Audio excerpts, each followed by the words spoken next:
Pemirsa, pasca hasil putusan sidang Mahkamah Konstitusi terkait hasil sengketa perselisihan Pilkada 2024 di Kabupaten Magetan harus dilakukan pemungutan suara ulang atau PSU di 4 TPS. Komisi Pemilihan Umum Kabupaten Magetan mulai melakukan sejumlah persiapan kebutuhan yang harus dipenuhi seperti anggota KPPS dan surat suara.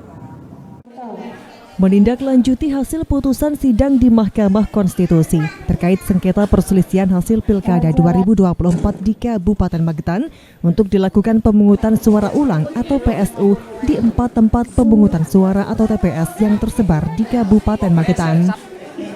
Di antaranya di TPS 01 dan 04 Desa Kinandang, Kecamatan Bendol, TPS 01 Desa Nguri, Kecamatan Lembean, dan di TPS 09 Desa Silotinatah, Kecamatan Ngariboyo dengan jumlah daftar pemilih tetap atau DPT sebanyak 2.117 orang.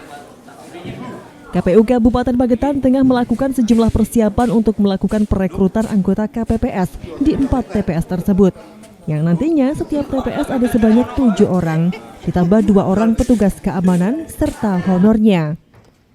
Selain petugas KPPS, KPU Magetan juga masih membutuhkan surat suara yang masih kurang. Dari total daftar pemilih tetap atau DPT sebanyak 2.117 orang, ditambah 2,5%, sehingga total kebutuhan ada sebanyak 2.170 surat suara. Diketahui pada pendistribusian logistik surat suara Pilkada 2024 kemarin, KPU Magetan telah menerima sebanyak 2.000 surat suara khusus untuk persiapan pemungutan suara ulang, sehingga masih ada kekurangan sekitar 170 surat suara. Kita ini lagi mempersiapkan kebutuhan untuk PSU terkait logistik dan lain sebagainya, rekrutmen KPPS, kemudian apakah ada range waktunya, tanggal tertentu yang ditetapkan oleh KPU dan lain sebagainya, itu seperti itu. Kalau tahapannya sendiri seperti apa Mas untuk PSU nanti Mas? Tahapan saya kira kita hanya sosialisasi bahwa ada PSU-nya itu, terus kemudian langsung kita persiapkan kebutuhan-kebutuhannya dan tanggal kapan akan akan dilakukan pencoblosan, nanti kita tunggu, kita plenokan dulu. Kalau DPT yang nanti nyoblos apakah sama atau gimana Mas?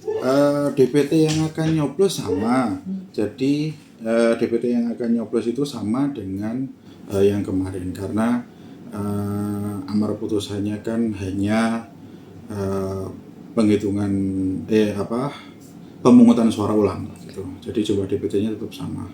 Semisal ada DPTB dan sebagainya masih bisa nyoblos juga atau gimana Mas? Kita tunggu aturannya, tapi harusnya sih kalau ada pemilih pindahan harusnya bisa asalkan alamatnya sama sesuai dengan KTP-nya, seperti itu.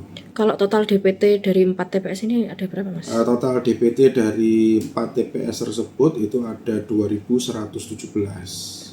Jadi kami nanti yang akan kita koordinasikan terkait dengan kebutuhan logistik yang paling utama yaitu surat suara. Jadi se-Indonesia itu kan setiap kabupaten kota itu menyiapkan cadangan untuk PSU itu kan 2.000 surat suara. Sedangkan kita butuh 2.117 ditambah dengan 2,5%. Kurang lebih nanti kebutuhannya kan 2.170 surat suara. Jadi kita perlu mencetak lagi ke vendor 170 surat suara lagi. Sementara itu, untuk kapan pelaksanaan pemungutan suara ulang atau PSU di 4 TPS yang bermasalah tersebut, KPU Magetan masih menunggu surat edaran dari KPU RI untuk mengetahui jadwal dan prosedur yang harus dijalankan. Tim Liputan, JTV, Magetan.